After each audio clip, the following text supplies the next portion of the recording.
Hi, my name is Hartnett and welcome to Selling Power's Daily Report. Today we continue our conversation with Sam Reese. He's the CEO of Miller Heiman. Welcome, Sam. Good to see you, Gerhard.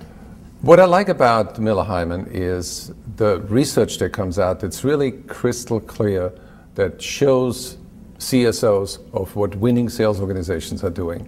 Yes. Can you explain what separates them from the rest? Absolutely. The research is a really fun part of our business. It actually started about 6 years ago when I was just trying to reach out to our clients to figure out how we could be of better service to them.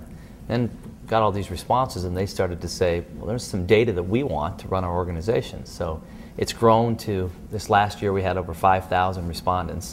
And it's really exciting. And that's what everybody wants to know, is what separates the winning sales organizations, which are only about 6% of the whole sample size. What separates them from the rest? And besides two of those things that I already covered, and that is knowing how to leverage the real best practices of their top performers and how to work closely with their strategic accounts when they do their own product and service planning, a couple of other things really jump out. First of all, they're really good at having disciplined prospecting and business development plans. So you find that they don't leave a lot to chance. They don't wait for the funnel to get full. They themselves have some discipline around making sure that funnel does get full. Second thing that really fascinates me is that they're really good at understanding why they win business and why they lose business.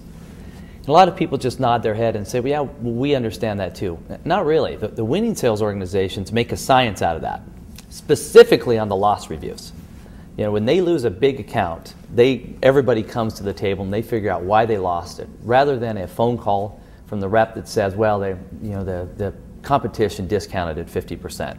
And then I would say the final thing that was really defined here is that the winning sales organizations, they have a lot of support from the executive level, from the C-levels in the organization, and support in terms of internally in the organization, but also out in front of clients.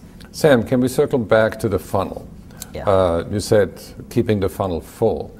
How do winning sales organizations diagnose the health of a pipeline?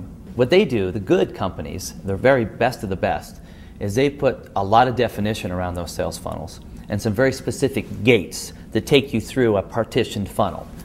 And what they do is they also circle back to make sure that those percentages are indeed accurate.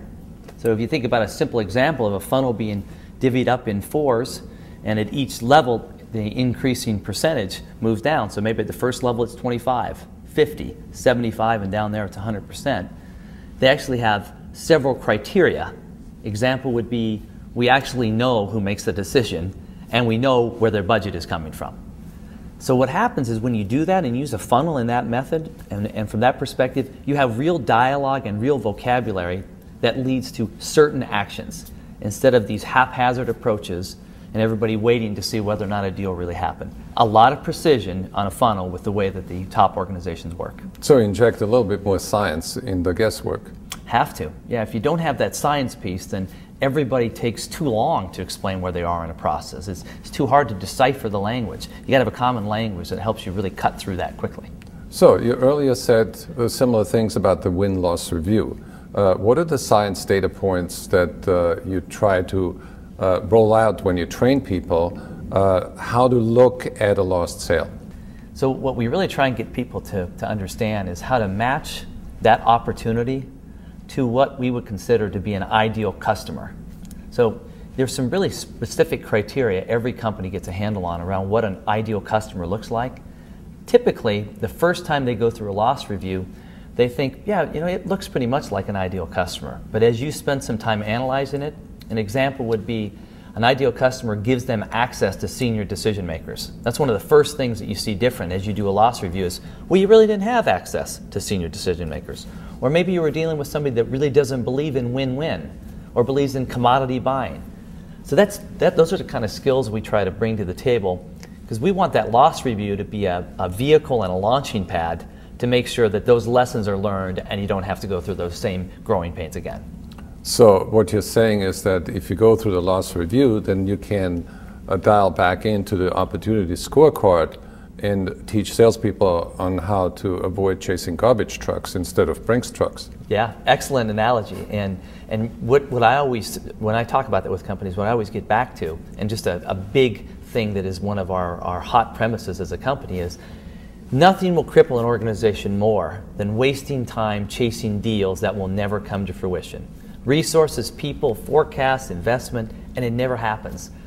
Thank you, Sam. We're going to continue our conversation with Sam Reese, CEO of Miller Heiman, where we explore the gaps that do exist between C-level executives and frontline salespeople.